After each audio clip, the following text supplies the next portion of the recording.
All right. It's been a pretty incredible day so far, and I'm excited to be winding the final turn into the last track of our conversations today. And I'm really excited to be introducing Julie Shapiro. Julie is the executive producer of Radiotopia from PRX, a curated network of 13 extraordinary story-driven podcasts. She's also one of the most patient and generous listeners probably in the audio world. She's, as I mentioned this morning, has listened to more audio than probably anyone I know, which will serve her very well because she's in the middle of a search right now for the next great podcast, which I know she'll be talking about. And so with that, we'd like to invite her up to talk about so you have a new idea for a podcast and what she'll teach you.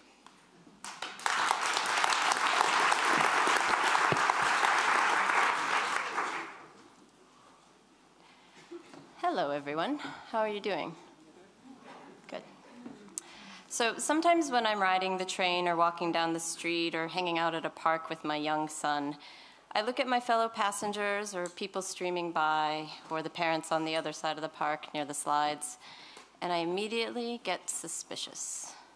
How many of them right now, right then, are contemplating an idea for a podcast? And then I assume most of them are, and then I get a little paranoid that somehow they know that I work for a podcast network and they're just waiting for the perfect moment to pitch the idea to me. It's delusional, I know, or is it? By the end of this talk, you may not think so. So, hello, I'm Julie, as Amy mentioned. I'm the EP of Radiotopia from PRX, a curated network of 13, for now, outstanding story-driven podcasts. Whoop.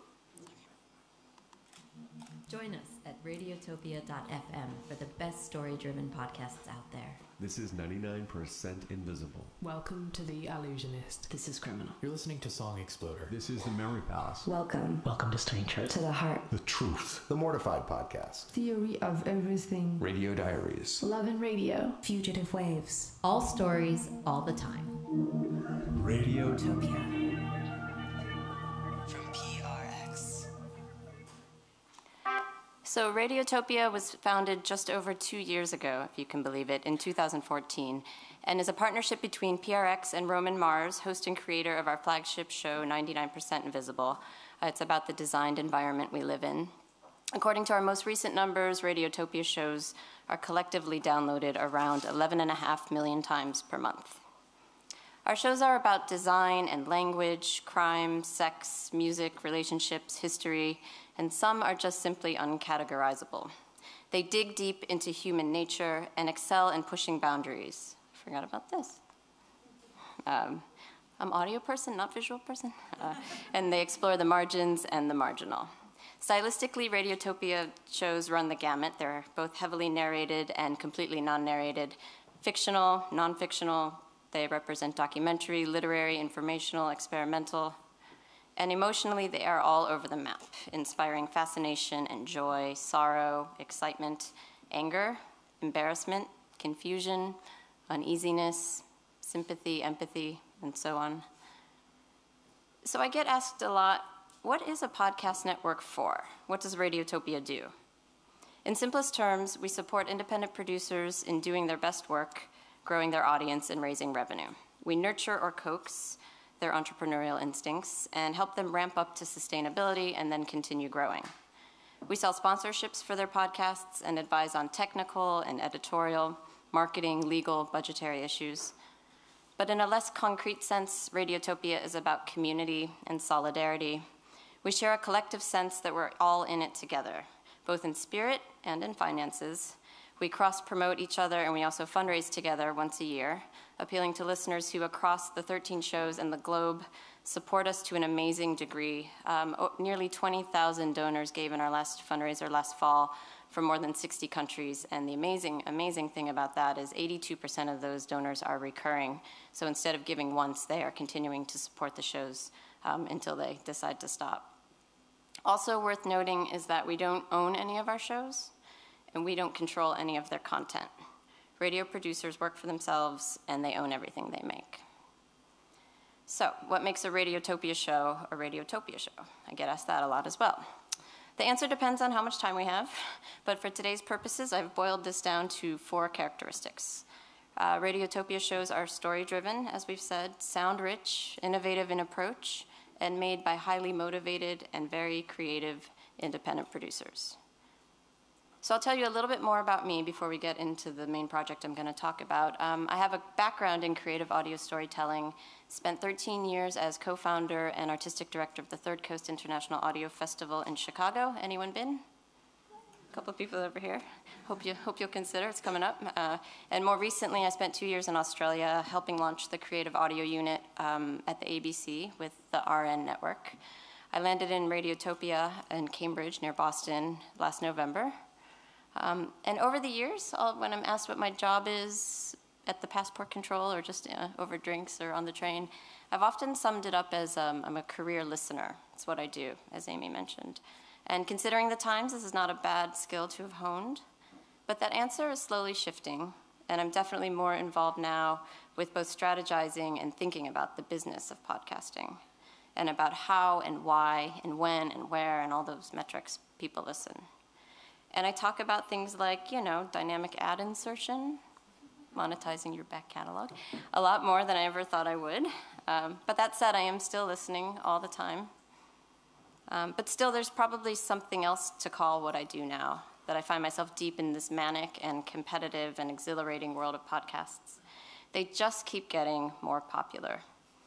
The most recent study from the US, from Edison Research, which is largely considered to be the authority on topic for this kind of number crunching, claims that 22% of Americans have listened to a podcast in the last month. That's up from 17% at this time last year.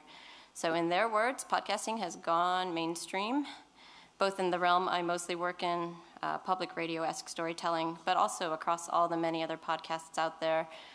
So many orbits of comedy and sports and politics, religion, self-help, and so on, instructional, motivational. There's a lot of genres out there. Along with this meteoric rise in the popularity of the podcast has come the parallel desire for producers working in traditional radio fields, both public and commercial, to make their own podcasts. It makes sense. Podcasts bring the promise of less constraint, fewer rules, endless and open content potential, no boss.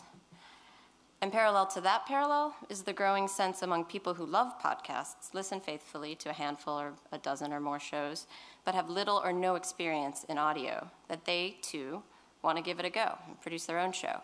And theoretically, technically, of course, they can. There's nothing stopping them. So, hyper aware of this hyper enthusiasm earlier this spring over in Radiotopia, thanks to a generous grant from the John S. and James L. Knight Foundation, we launched an open call out for new ideas, with the ultimate goal of inviting a new show into the network early next year. And we had some fun with it.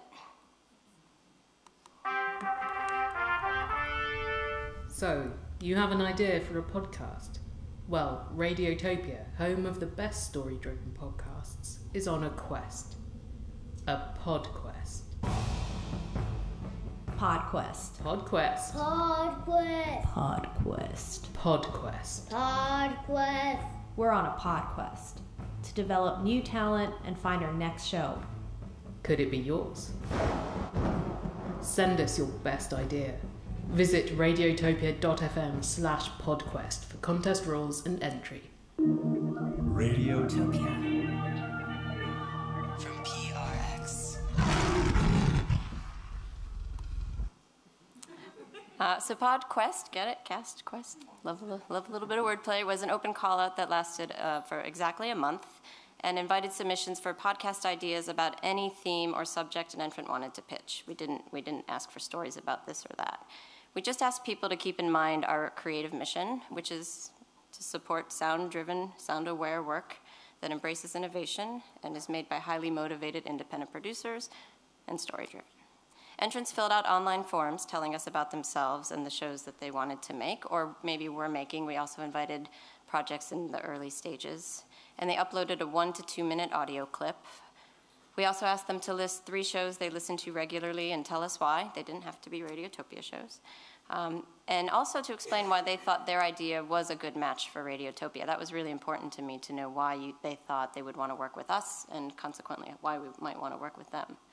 And very importantly to us and to the field that we work in was to address the lack of diversity represented by podcasts in the US and elsewhere. You may have noticed this. So we reached out very intentionally to underrepresented communities and non-traditional maker networks to get the word out about the contest and directly asked them to spread the word and to their constituents and encourage people to enter. So how did it go? Well, we just closed the contest on the 17th, and in the end received, as Pauline mentioned, over 1,500 submissions. It was closer to 1,535, give or take a few late ones that were doubles, etc. And we heard from 53 different countries. And while we knew people would wait until the end to enter, it's human nature to embrace a deadline. I'm sure most of you in this room are familiar with that emotion. I had no idea it would be this dramatic at the finish. At around 8 a.m. the morning of the deadline, we had 720 entries, which I thought was pretty good. By midnight, 1,530. That number had more than doubled in less than, in 10 or 12 hours, 14 hours. Here's what that looked like, final 3 days of submissions. So I am now working with a team and a small internal Radiotopia committee feverishly to review submissions. And at the end of this first round, we'll select 10 semi-finalists. Anybody busy later? John can interact with the audience and get them involved in the presentation. Maybe I can farm out some entries too. After a round of interviews, we'll whittle the 10 semi-finalists down to just 3 finalists, and they'll each receive $10,000 to produce 3 pilot episodes over a 4-month production season. And then come November, we'll invite at least one finalist to join us in Radiotopia. Before I go any further, did anyone in this room enter? There were a few submissions from here, so, okay, all right. Additionally, along the way, we're gonna involve 99 donors who supported us in last fall's fundraiser at a level that gave them the right to help shape the future of Radiotopia. At the time that prize was made, no one had any idea what it meant. So it was sort of like, oh great, the EP's on board now. Julie, you get to figure this out. So we decided to involve them in the PodQuest, and they'll be helping us review the top 50 entries and offering feedback, then following along through the production process, listening to works in progress. They'll also be helping vote on taking it from 10 down to 3. And I'm very excited and interested to hear their input because they represent our most devoted listeners, and I feel like they absolutely have a valid and important stake in this contest. We also designed PodQuest not just to reward one motivated producer with a great idea, but to offer some professional development to all 10 semi-finalists along the way. So we partnered with Hindenburg Systems to get some free editing software, the Association for Independence in Radio, which is a media talent network in the States. All the semi-finalists will get a 1-year membership there. We're ponying up some cash to the semi-finalists, and perhaps most valuably to some of them, we're giving them access to Radiotopia producers in the form of office hours that they can spend a few hours on the phone talking about their ideas before their interviews with producers of their choice. Then for the 3 finalists, we're going to offer the cash, as mentioned, and as much editorial, business, technical support that they need during those 4 months to produce those 3 episodes. And all of that is to say we didn't just want to run the contest that gave the winners money, wished them luck, and disappeared. So we're studying what it takes through this for an independent project to really get off the ground and continue successfully. And then we're hoping that projects that don't even get picked still manifest in some way. And I'm sure they will to some degree. And we're trying to be very transparent as we can about this along the way. So I was expecting a robust response to PodQuest, both in submissions and enthusiasm, but I've really just been blown away. And what an amazing snapshot it gives us of the podcast landscape right now, or what I'm starting to call the current podgeist around the world. You can use that if you want, no problem. Actually, the funny thing is the way I came to this was not like a revelation, but 3 people in one day told me that they were typing and it autocorrected to podgeist, P-O-D-G-I-E-S-T.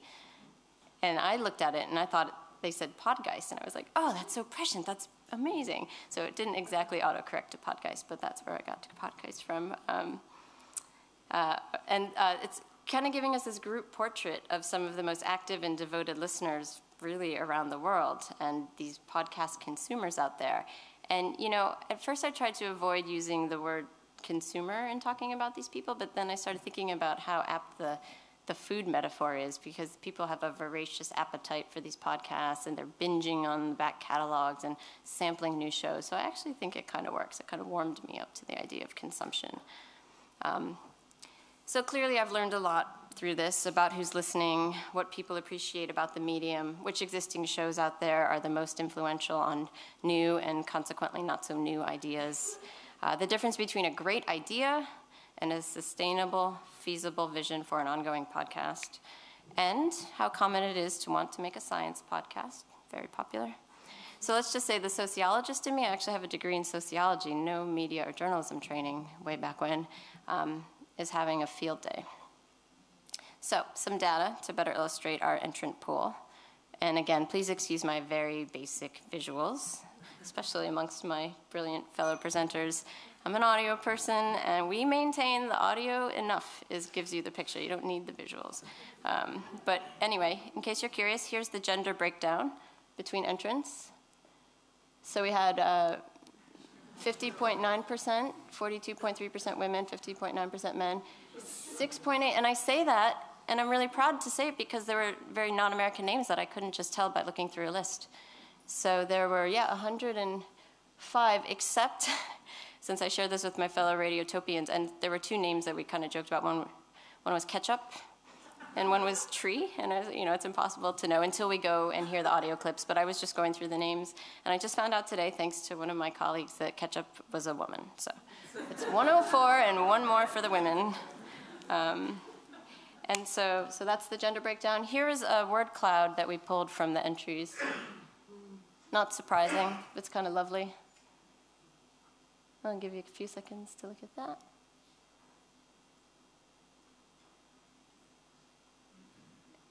And here is the word cloud for the geography. So the countries that we heard the most from besides the US were Canada, Australia, and the UK. And a few entries from the Netherlands.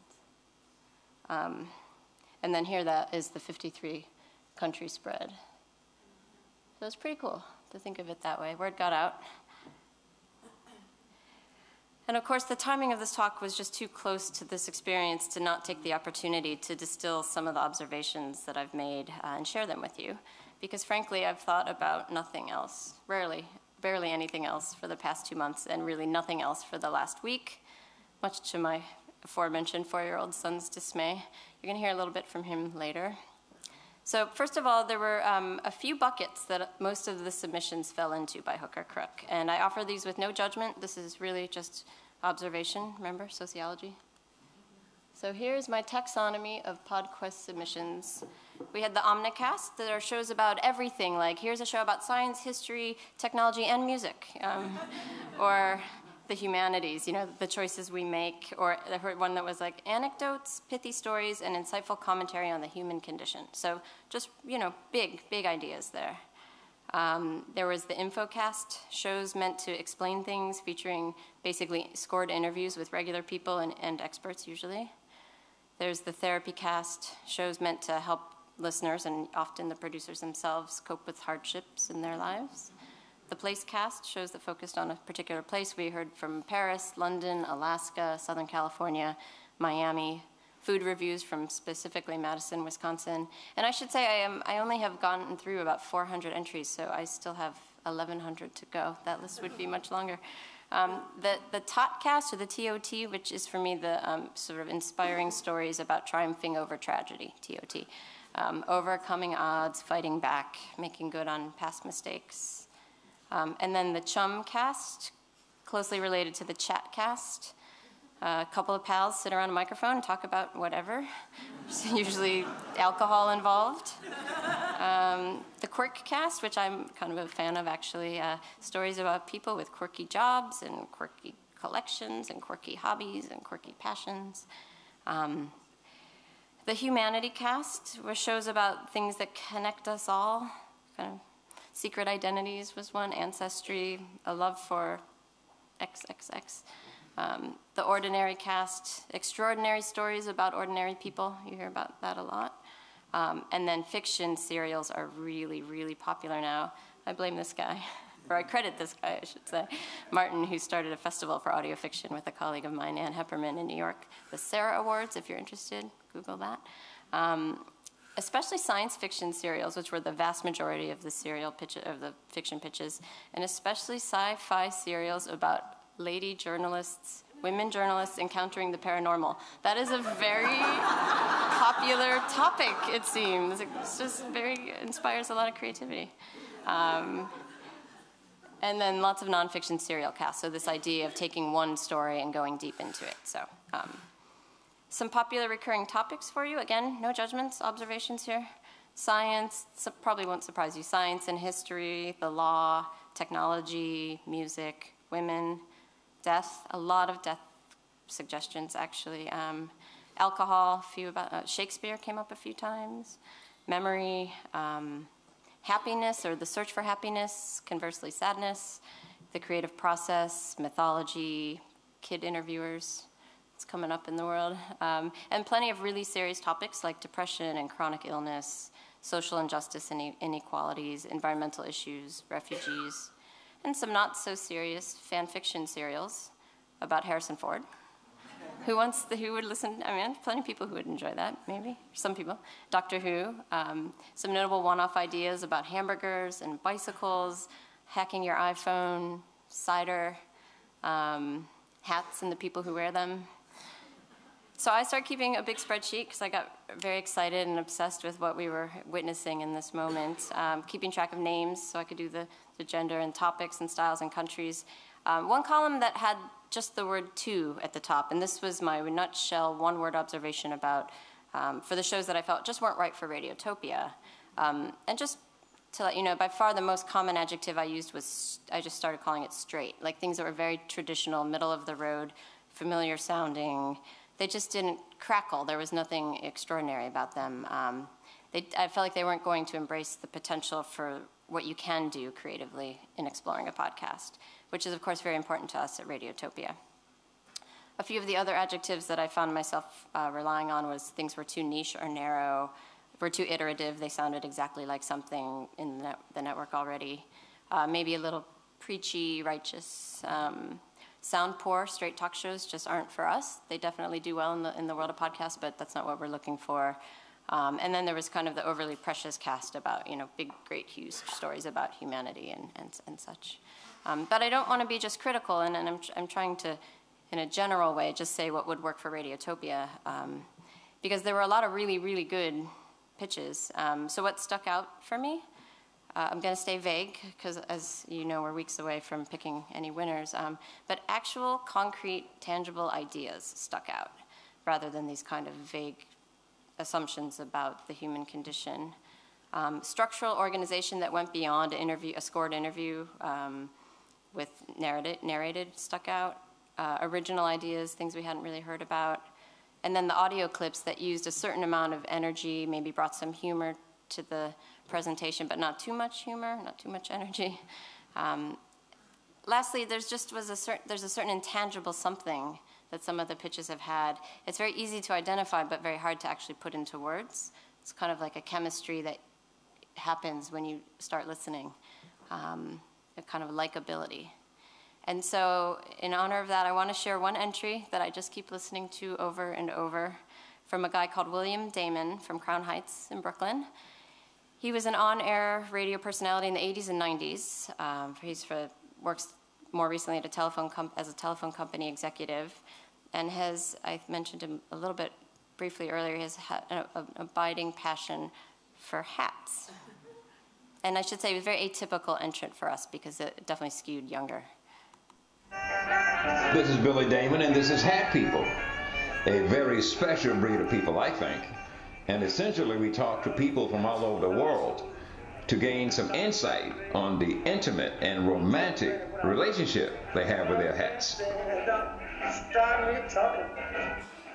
Now, first of all, it's really a good-looking hat. I see a lot of people with hats on their heads, but very few people can rock a hat. And the hat looks good on you. Where did you get that hat? Visual visualizing. Yeah, sure. Take your time. Yeah. Won't be long now. This is from San Jose. San Jose. Now, are you indeed a hat person, or just throw it on when you're having a bad hair day? I don't believe in bad hair days. That's baloney. Now, in your opinion, can anybody rock a hat, or does it take a special breed of person to rock a hat? In your observation. Special breed. How so? You have it or you don't. Oh, good observation. Now, most hat people say when they put on their hat, they don't walk, they strut or glide. Would you agree with that? Possibly. Now, okay, final question. How would you feel if people who wear baseball caps backwards and can't play sports were thrown into the Hudson River or the East River? Would you lose any sleep over that? I would, because the river doesn't deserve it. Okay, now, what is your first name and where you from? My name's Carrie, and I'm from New York. My name is Ollie, and I come from Germany. Expectancy Doris. Yeah. Jawohl. Yeah. Auf Wiedersehen, my friend. Auf Wiedersehen. Thanks a lot, man. What is your first name? Tommy. And where are you from, Tommy? Brooklyn. Tommy, that is a good-looking hat. Do me a favor. Put the regular people on notice and keep rocking that hat. It's a rich color, and you're rocking it. What is your first name and where you from? Martine. And you're from where? France. France. Parlez-vous français? Oui. Zeton, chez-vous, chapeau. Au revoir, mon ami. Okay? So I'm so glad to hear you. I've never, very few people have heard that. It's nice to play in front of and get the same response. I love his love for the hats. It draws you right in. I can't promise this is going to be a Radiotopia show. We have 1,200 other entries to listen to, but I do think he's done something special, and that entry just reached out and happily, grabbed all of my attention. And he's got the crackle. So I will be following up with him whether he wins or not. So before I wrap, I'm going to share sort of my big takeaway observations about PodQuest. But because I'm absolutely certain some of you in this room also have ideas, fabulous ideas, I'm sure, for a new show, I'm first going to share with you my quick list of 10 sentences to not include in your next podcast pitch. Taken verbatim, anonymously, from actual PodQuest pitches, but I hope I don't mean to sound so negative about all of this. Like, there were a lot of pitches that sort of had these same issues that I would speak freely to the entrants about them as well, because, they're just general things that would be problems for us in assessing a new show. So.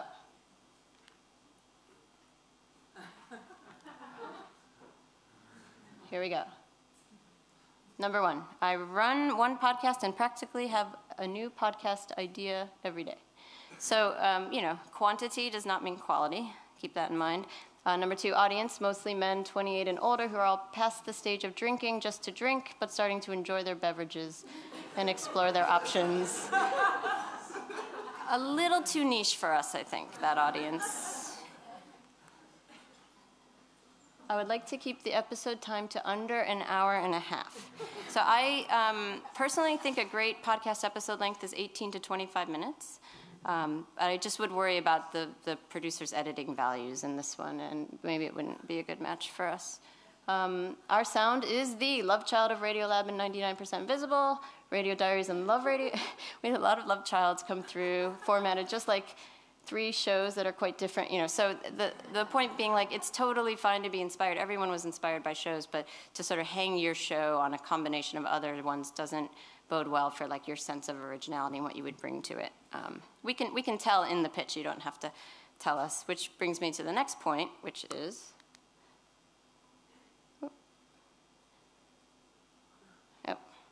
sorry. I think we lost one. Did we? Oh, yes, through the lens of my unbridled curiosity. Well, the problem is this person told me this in the audio clip. So, the old adage, you show, you don't tell. Like, let me hear your unbridled curiosity. Don't explain it to me. The show where listeners can contribute to the story by pitching anything they'd like, and I can't reject a single idea. So that one signals to me you might lose control of your show, which would be dangerous. Could be a potential train wreck. And then this next one, the podcast show that fixes economic inequality and has fun along the way. And since everyone has a secret identity, whether they know it or not, I think all demographics regard. So the pitches that kind of presumed quite a lot about the human race and or claimed they could make major improvements to humanity through the podcast felt like a little bit like they were a little overambitious. Okay, so number 8, I guess there's always room to learn and grow, but I feel like I have a good handle on podcasting and interviewing. So that just signals to me, these people do, but yes, there's a lot of room to grow and learn. I'm still growing and learning. And this just signals that they may not actually know what they're in for, because there's actually so much more to making a successful show than interviewing and just the actual audio production. Number 9, stories can be discovered everywhere, anywhere. We all have a fascinating... So this is kind of dangerous to me, because you're going to get some very generic stories, and I actually just don't think it's true. So, and then number 10, for a little comic value. Have you ever wondered why there will always seem to be a suspicious number of used condoms in your dreams? So, that, again, like if you ask a question in your pitch, I can just say yes or no, but no, I have never wondered that. So maybe some of you have, no judgment, again, observation. So I think I need to try. So what am I coming away with? Overall, I'm totally honored and ecstatic and humbled and exhausted and a little both drunk and hungover by PodQuest, I think. And the story, here we are talking about story today. This contest is telling a very wonderful story about so many people who want into this podcasting world. And they believe, to quote Amy from earlier, that storytelling is a superpower. So many devoted listeners who value the craft and the power of sound and voice in telling these stories, and who feel empowered themselves to give it a go. Just so much buzz and excitement about the ideas of ideas. Along with their submissions, many entrants just actually thanked us for even offering PodQuest and asking, and for giving them a reason to pull some ideas they might have had together and try to give it a go and dream big about what they might do. And we're counting, as I said, on many of those pitches that aren't selected to actually be pursued anyway. I'm very sure this will happen. I'm also quite certain that most of these people have really no idea what it will take to make a podcast succeed and grow. My Radiotopia colleague, Helen Zaltzman, who does a show called The Illusionist, summed it up really nicely when she said, yeah, it's really hard work to make a podcast. It's harder work to keep it going. Great many of the pitches we received only mentioned needing resources in terms of new microphones or help identifying subjects or a little editorial input. And they left out any mention of the bigger picture, the resources like marketing and promotion and distribution and building and growing your audience. As I mentioned, I'm really deep down a content person, and I always have been since the beginning of my audio career. And I'm devoted to keeping content in the conversation about the podcasting business. Alongside all the industry chatter, I think we can't stop talking about the content. But content is not enough anymore for an intensely time-based medium in this age of hyper-media consumption. There are only so many hours in the day. We have not altered the space-time continuum yet. So at the level, and claiming that you're 20 or 30 minutes a week, let's hope, not hour and a half, taking that time in someone's life, it just will take more than perfect production anymore. At the level that we're operating at, and granted, not everyone wants or needs to operate at this level, but the people who entered PodQuest are hoping to. Really producing a podcast anymore is akin to kind of running your own small business than just manifesting a creative vision. So in my opinion, clearly you have to do both. Create the top content and run your business smartly. But I don't think, in general, we could really work with someone who didn't have that larger sense of what it takes to make your podcast soar and roar. But maybe the most exciting thing that PodQuest has validated is a hunch that people are coming to this from all over the place. They're really far beyond the radio world that I've been immersed in for the past 13 years. There were definitely some radio producers and sound artists who have stepped up and put their name in the hat, in the ring, name in the hat. But also many filmmakers and theater people and bloggers and print journalists and writers and visual artists and techies. For some reason, a lot of advertising and marketing consultants. Sorry. It's all very telling about, they arranged that. It's all very telling about the accessibility and the opportunities that I think that podcasting signals. Lastly, I got some great new podcast recommendations from those lists of things people are listening to, like My Dad Wrote a Porno. Anyone listening to that one? It's so funny. I can recommend that one. It's the only one I've had the time to check out. The Adventure Zone. People love this Dungeons & Dragons podcast. Beautiful stories from anonymous people, which is just anonymous 1-hour phone calls. A little too long for me, but the concept is good. Not that I'll be able to really dig into those anytime soon, because I'm returning to utter chaos in Cambridge and the daunting task of reviewing the majority of entries that flooded in the last days of the contest. and identifying, with the help of the committee and those donors, our top 50 contenders, then the 10 semifinalists, and then finally to select our 3 finalists to work with. So, I'm going to bring this back up. Any clue what you've been looking at?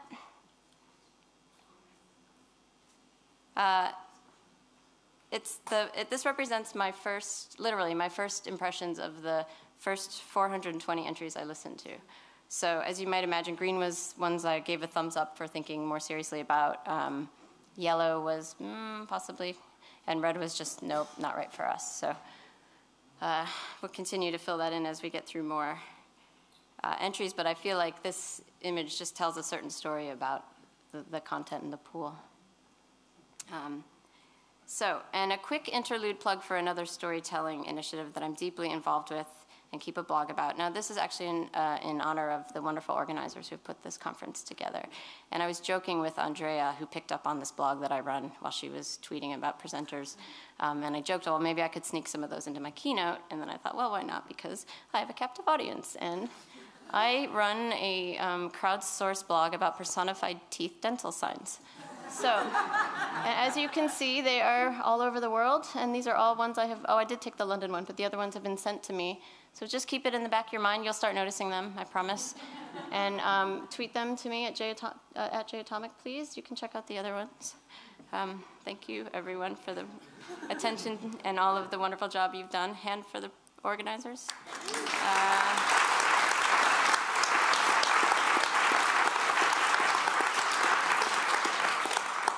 Last words on PodQuest. So I've learned a lot from the process so far, as I keep saying. We've only just begun, so there's much more to learn. I hope you've learned a little bit from what I've learned, and it's been useful, or at least interesting, whether you're thinking about producing a podcast or not, which you probably are, right? This November, we'll announce our winner at the Third Coast Conference, and at least one finalist will be invited to join Radiotopia in 2017. I really hope to see some of you there, and that everyone else will follow along and be among the first to subscribe when it launches. I'm going to leave you with our unofficial theme song, spontaneously composed by my 4-year-old, who actually has been very supportive of my constantly wearing headphones around the house, basically for as long as he can remember. Thank you very much.